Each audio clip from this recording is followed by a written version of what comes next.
Olá e bem-vindos! Hoje vamos mergulhar numa das histórias mais dramáticas e complexas de sempre, a história do rei David. Ora, este nome por si só evoca imagens de fé, de coragem. Lembramos-nos do pastor que derrubou um gigante, do guerreiro que uniu uma nação inteira. Mas a verdade é que até os maiores heróis têm os seus pontos fracos. E por vezes a maior queda não acontece perante um exército inimigo, mas sim perante o sussurro dos nossos próprios desejos.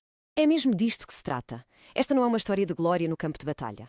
É um aviso sombrio, uma espécie de lição escrita com sangue e lágrimas que atravessou milénios para chegar até nós hoje. Então, como é que tudo isto começou? Bem, curiosamente não foi com uma grande transgressão, um ato pecaminoso óbvio. Não. Começou com algo muito mais subtil. Uma perigosa omissão. E logo aqui neste pequeno detalhe está a chave de tudo. Reparem, estamos na época da guerra. Os seus homens, os seus soldados mais leais, estão no campo de batalha, a arriscar a vida pela nação. E o rei, o grande guerreiro David, está em casa, em Jerusalém. Esta inércia, este ócio, este excesso de conforto foi precisamente o terreno fértil onde a semente da ruína começou a germinar. David, do alto do seu palácio, do seu ponto de vista privilegiado, observa um momento profundamente íntimo. Betsabé estava a cumprir um ritual de purificação, algo privado. Qualquer pessoa com um pingo de honra teria desviado o olhar, certo? Mas David não. Ele ficou a ver. Deixou-se ficar, olhou e cobiçou. E aqui está o primeiro passo ativo na direção errada. Em vez de se afastar da tentação, ele decide alimentá-la. Ele chama um servo e faz a pergunta que vai mudar tudo. Quem é aquela mulher?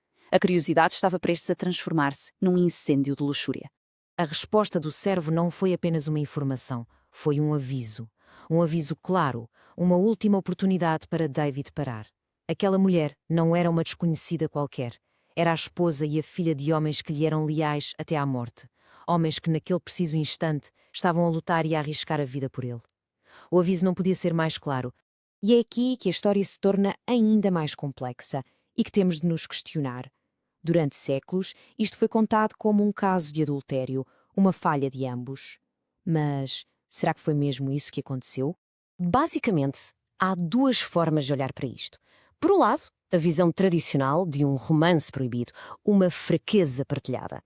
Mas, por outro lado, há uma interpretação muito mais sombria, a de um ato de coação, um abuso claro por parte da pessoa mais poderosa do reino. Vamos analisar os factos. Quando se examina o texto e o contexto, os argumentos a favor do abuso de poder são esmagadores. Primeiro, o desequilíbrio de poder. Uma convocação do rei não era um convite para um café, era uma ordem. Recusar não era uma opção. Depois, as pistas no texto original. Os verbos hebraicos usados para descrever o que aconteceu são os mesmos que aparecem noutras passagens bíblicas que narram, sem margem para dúvidas, atos de violação. E o mais importante, quando Deus intervém, a culpa é atribuída a uma única pessoa. David. Betsabé é, na verdade, simbolizada como uma vítima indefesa. Mas a transgressão inicial foi só o princípio. A partir daqui, a queda de David acelera de uma forma vertiginosa. O que começou como um ato da luxúria transforma-se rapidamente num esquema frio, calculado, para encobrir um crime. E pronto, estas duas palavras devem ter ecoado no palácio como um trovão. Sob a lei da altura, o adultério era um crime capital. A punição? A morte para ambos. O pânico instalou-se e David precisava de um plano. E rápido. O plano de David mostra uma espiral descendente de corrupção. Primeiro, ele tenta a dissimulação. Chama Urias da guerra, na esperança que ele durma com a mulher e a paternidade fique disfarçada. Mas a honra de Urias deita o plano por terra. Então, David tenta o álcool, embebedá-lo. Quando nem isso funciona, a conspiração escala para um nível final, assassinato. Cada passo afunda-o ainda mais. E o contraste aqui é devastador. Enquanto David, o rei ungido, se comporta de forma traiçoeira e egoísta, Urias, um soldado estrangeiro, mostra uma lealdade e uma integridade inabalável. A nobreza deste homem só serve para expor a podridão moral do seu rei. Este é talvez o cúmulo da traição. Fazer com que o soldado leal seja o portador inconsciente da sua própria sentença de morte. A ordem era simples e cruel. Coloquem Urias na linha da frente onde a batalha for mais renhida e depois retirem-se, deixando-o para morrer. Passam-se meses. O profeta Natã vai ter com David e conta-lhe uma parábola sobre um homem rico que rouba a única ovelha de um homem pobre. David, cego pela sua própria hipocrisia, fica furioso e exige a morte para o culpado. E é nesse momento que Natã aponta o dedo e diz estas palavras que de certeza estilhaçaram o mundo de David por completo. A forma como uma pessoa reage quando é apanhada em flagrante diz tudo sobre ela. E a reação de David, neste momento, é absolutamente notável e historicamente significativa. Pensem bem nisto. Um rei corrupto teria mandado matar o profeta ali mesmo.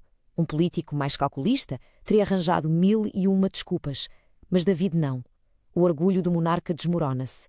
Ele não culpa Betsabé, não fala das porções do reino, nada. Apenas uma confissão, crua, imediata, total. A comparação com o seu antecessor, o rei Saul, é muito reveladora. O Talmud faz exatamente este contraste. Enquanto Saul tentou sempre justificar os seus erros, arranjar desculpas, David humilhou-se por completo. Isto mostra uma coisa fundamental. David valorizava a sua relação com Deus muito mais do que a sua própria coroa. E é desta dor profunda, deste arrependimento avassalador, que nasce o Salmo 51, provavelmente o maior poema de confissão alguma vez escrito. Reparem no que ele pede.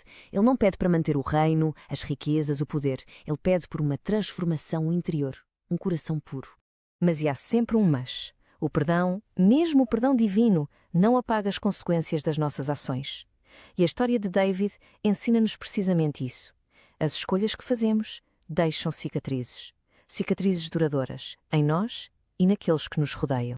A profecia de Natã cumpriu-se de uma forma absolutamente terrível. A espada nunca mais se afastou da casa de David. O seu pecado original desencadeou um ciclo de violência, de traição e de tragédia que destruiu a sua própria família. Violação, assassinato entre irmãos, guerra civil. A sua casa nunca mais conheceu a paz. E se calhar pensamos que isto é apenas uma história antiga. Mas não é. É assustadoramente atual. O termo Síndrome de David é usado hoje em dia para descrever exatamente este fenómeno. Líderes, seja na política, nos negócios ou até na religião, que chegam ao topo e começam a acreditar que estão acima das regras, que a moralidade e a responsabilidade são para os outros, não para eles. Então, no final, com o que é que ficamos?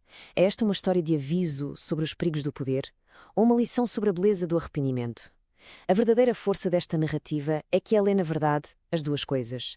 Funciona como um espelho brutal que nos alerta para a forma como o poder pode corromper, mas também nos oferece um vislumbre de esperança, mostrando que mesmo após a queda mais profunda, o caminho para a redenção começa sempre com um passo muito simples: o reconhecimento honesto da nossa própria falha.